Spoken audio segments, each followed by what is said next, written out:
Hi, it's good to see you. I've got a fresh Corona cut, compliments of a YouTube tutorial, and I can't believe I'm staring into another screen, but the show must go on. I'm Angie Viehman with Clutch Businesses. I know that this is such a strange time that we're in, and I know that the impact varies wildly from person to person. I work with companies to free up time using automations and process efficiencies. Oftentimes, my clients come to me when they're at a breaking point. They're working around the clock and still living paycheck to paycheck, or they're working too many hours and aren't seeing this compensation or the satisfaction that they imagined they would when they started their business. So the breaking point. Do they keep going or do they throw in the towel? I know that what we're dealing with as a result of the pandemic is unprecedented. And I also see ways to use what I've learned over the years working with these companies, taking that and translating it into what small businesses are experiencing today. I know that you've probably lost hours of sleep, and I'm sure that your strategy is sound. The intention behind sharing these ideas, suggestions, recommendations, whatever you want to call them, is really to take you from a place of working all hours of the day, trying to do the job of 10 people, to something that's a little bit more manageable for you. Let's look at some options together. If you're a company that holds any inventory, are there open receipts or open purchase orders that you could cancel or postpone immediately? If cancellation or postponement isn't an option, go back to your vendors and see if you can negotiate longer payment terms. So a lot of companies work on net 30 terms, and in times like this, it's perfectly acceptable to ask for net 45, net 60, even net 90 terms. And what that allows you to do is set up something similar to drop shipping, where you can use your customer sales to fund the purchase of your goods. Another thing to consider is how to move the inventory that you already have on hand. So you may have placed an order with a large MOQ, knowing that your turn rate was going to be a little slower and that you were going to hold on to the inventory for a little bit longer. Or you may have gotten a really good deal on a bulk buy. I would recommend at this point moving through that inventory as quickly as you can. So that might mean lowering the price or offering some kind of discount or some kind of deal to your customers. Another thing that you might be dealing with in terms of inventory is sitting on inventory that you've had for a while that never sold the way that you thought it was going to. Unfortunately, there may be nothing that you can do about that. If it wasn't selling before, it probably is not going to sell any better when people are watching every penny that they're spending. Unless you have a product that is now in demand given the circumstances. So I used to work for a company a while ago that made a really big buy into these adjustable desks. So it adjusted to a position where you could stand at it or sit at it. They could not pay people to buy these desks. But now that everybody's working from home and setting up their home offices, the sales of desks have skyrocketed. So they have a huge opportunity to move through this inventory that they've been holding for longer than ideal. So it would be in their benefit to capitalize on that as much as possible right now. If you've had pretty tight inventory up until now, gold star, but you're probably going to have to purchase some product to keep up with your sales. In a situation like that, I would recommend negotiating a smaller MOQ with your vendors or potentially drop shipping that product directly from your vendors to the customers. You avoid having to make a large cash outlay in a time when sales are really uncertain. And drop shipping, you don't have to outlay anything until you actually get the sale. So you're minimizing your risk with each of these options in a pretty significant way. So after looking at inventory, the next thing to look at is where you can cut expenses. So with sales decreasing and your office is empty, what can you cut out of your budget? And I recommend going line by line and seeing where you can make cuts. The other thing to consider is if you've outsourced some contracts to work on future opportunities. So this might be web developers, designers, PR teams. Can you pull back or hold off on that contract for right now? Because you can't reap the benefits of the work that they're doing. Right now is not a time to be launching new products or new initiatives.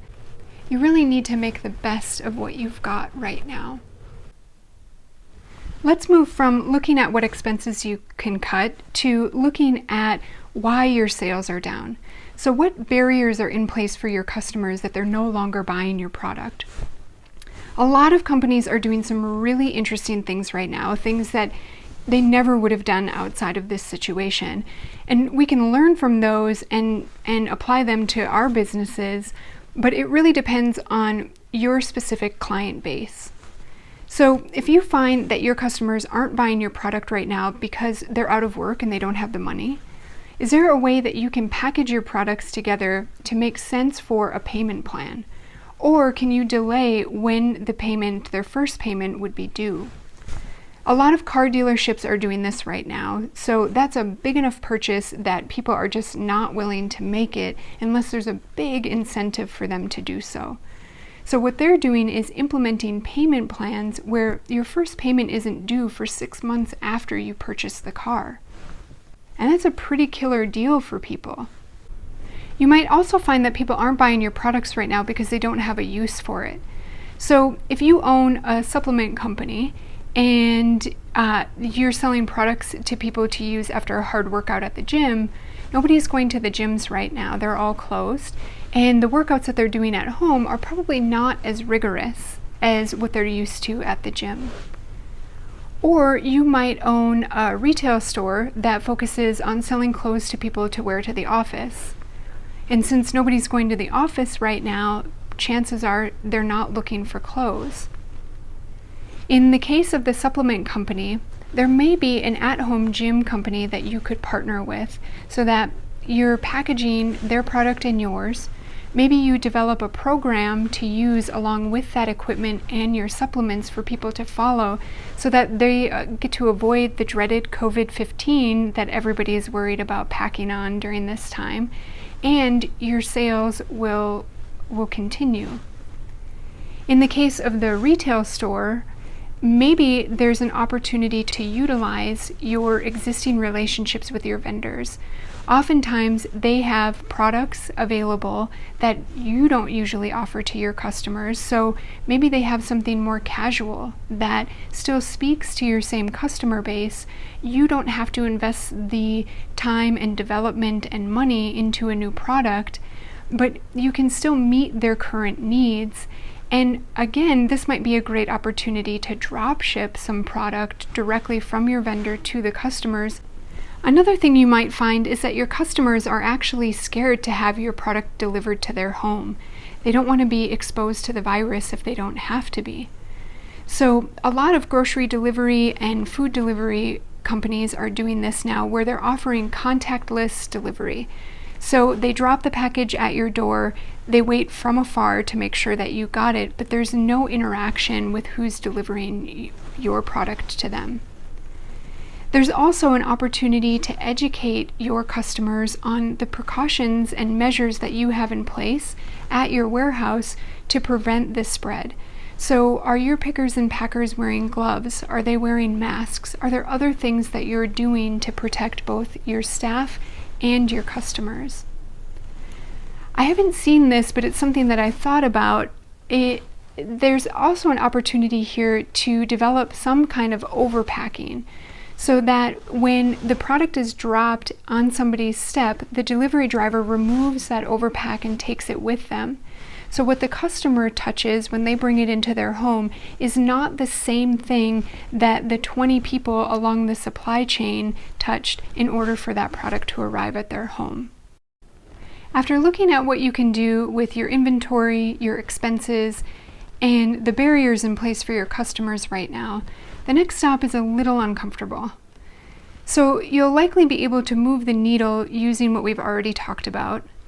But chances are it's not going to move all the way back to business as it was before any of this hit. So you won't be able to recapture all of your sales. So at some point, you'll likely have to lay off some of your staff. When you find yourself at that point, you'll want to look at your existing cash flow, your incoming sales, and then any loans or grants that you're getting as a part of the relief funds that are available for businesses right now. And use that to calculate what your burn rate is. So how long will it be until you run out of cash? And then using that outlook, how many people do you have to let go of in order to stay afloat? If you're lucky enough to be a company that has staff focused on future growth and on maintaining your existing business, the folks that are focused on the future growth, are they really necessary right now? Can you really do anything with the work that they're doing? Or on the flip side, those that are focused on your existing business, do you really need the same number of people if the number of customers that you've got has gone down, or the number of orders that are being placed has gone down? And then if you do get into the situation, the unfortunate situation of having to let people go, make sure that they're clear on what their unemployment options are, that they're clear on what their severance options are, and their healthcare options are. That'll make all of this much easier, and there'll be much more understanding if you communicate all of that clearly. Another thing that would be really helpful to them is to walk out the door with a letter of recommendation that they can use in their job search, if that's appropriate. Of course, there are going to be certain circumstances where that's not appropriate. And finally, with the staff remaining, what automations can you put in place to lessen the burden so that you're not all trying to do the job of 20 people? A lot of software as a service platforms offer free trials, and they vary from 7 to 30 days, sometimes even a year. I know that oftentimes implementing things like this can take a ton of research, a ton of meetings, and a ton of buy-in from people to find the perfect solution for you, but that's not really what you're looking for right now. It doesn't have to be the perfect solution now. It can be something that you improve upon later, but you just want something to help lessen the blow right now. There are a ton of different industries and companies that are going to be watching this, so I'm going to use a simple example, but I often find that it's sometimes in the most unexpected or the simplest places that you find some of the greatest tools or the biggest time sucks. So if you're a company that relies on meeting with people one-on-one or in small groups outside of your organization, so people that can't see your Google or Outlook calendar, setting up time to meet with them can be really challenging.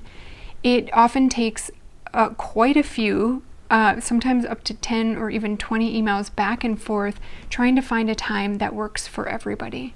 HubSpot actually offers a really great free tool, and it's free all the time, so this isn't a free trial. You can always pay for it to get a few more bells and whistles, but the basic version works great. What it is your own personal scheduler, or scheduling calendar. So it syncs with your personal calendar, so there's no opportunity to double book or overbook. But when you reach a point with your clients that you're ready to set up time to meet with them, all you have to do is take your own personal link, copy it into an email, send it off to them. They can search through that calendar to find a time that works for them, that you're also available. Once they find it, they just book it, and they'll get an automatic calendar invite.